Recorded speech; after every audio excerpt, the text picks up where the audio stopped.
NDTV আপনি তো জানেন যে কলকাতা না পুরো ভারতবর্ষ না, সারা পৃথিবীতে এখন যে কটা গ্লোবাল মিডিয়া রয়েছে তাদের মধ্যে ভারতের এনডিটিভি লিখিত দিয়েছেন সেখানে। তো সেখানে যে লিখিত উনি গ্যারান্টি দিয়েছেন যে আমি এই 2026-এর মধ্যে আসব। 2 নম্বর হলো যে এই যে এইবার 23শে জুন তারিখে আওয়ামী লীগের প্রতিষ্ঠা বার্ষিকীর আগে আওয়ামী লীগ যেভাবে ভয় দেখালো, যে ভয় সামাল দেওয়ার জন্য সরাসরি সেনাবাহিনী মাঠে নামানো হলো। এরপর প্রায় প্রতিদিনই বিভিন্ন জায়গাতে মানে ছাত্রলীগ, আওয়ামী লীগ, যুবলীগ এরা যে কর্মকাণ্ড করছে এটা বিএনপির জন্য, জামাতের জন্য খুবই অসম্মানজনক, অমর্যাদাকর। কোথাও কোথাও তো মাইকে ঘোষণা দিয়ে পিটানো হচ্ছে, মানে আওয়ামী লীগের লোক মাইকে ঘোষণা দিচ্ছে যে আজকে এখানে ধরো পিটানো হবে।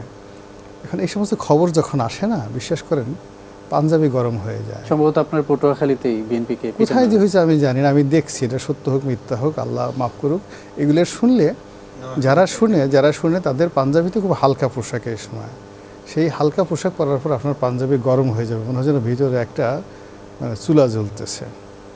এখন এই যে মূলত গণ অভ্যুত্থানের ডাক, ফ্যাসিবাদের ভাইরাস নির্মূল করা, মানে আমরা ফ্যাসিবাদের যে মূল অবকাঠামো যারা আছে সেই অবকাঠামোকে এক অংশ জেলে নিয়েছি, আর এক অংশ দেশের বাইরে আছে, আর বাকি যারা এই কাজকর্ম করতেছে জামাতের সভাপতি তাদেরকে আসলে মানে মনে করছে যে এরা হলো ফ্যাসিবাদের ভাইরাস।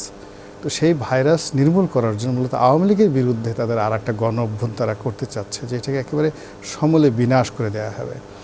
এটা বিএনপির পক্ষে ছিল না। এবং এই যে জামাতের সভাপতির এই বক্তব্যে প্রধানমন্ত্রী, মাননীয় প্রধানমন্ত্রী তিনি এতটা খুশি হয়েছেন, সেই খুশির জন্যে উনি করলেন কি আজকে না কালকে হলো দেখা গেলো প্রত্যেকটা বিরোধী দলীয় যারা সংসদ সদস্য তাদের নির্বাচনী এলাকায় 20 কোটি টাকার never ever happened in the history of Bangladesh. এবং স্পিকারও বলেছেন হ্যাঁ, তো তিনি কখনোই এরকম পাননি 40 বছরের তার সংসদের বয়স। এই যে 20 কোটি টাকা যে তিনি দিলেন প্রতিটা এমপিকে, তাও জামাতের এমপিদেরকে, এর কারণ হলো এই যে জামাতের সভাপতি যে ঝুঁকিটা নিল, সেই ঝুঁকিটা নিল যে বিএনপির বিপরীতে নিজেদেরকে শিল্ড হিসাবে, ঢাল হিসেবে আওয়ামী লীগের সামনে দাঁড় করিয়ে দিল।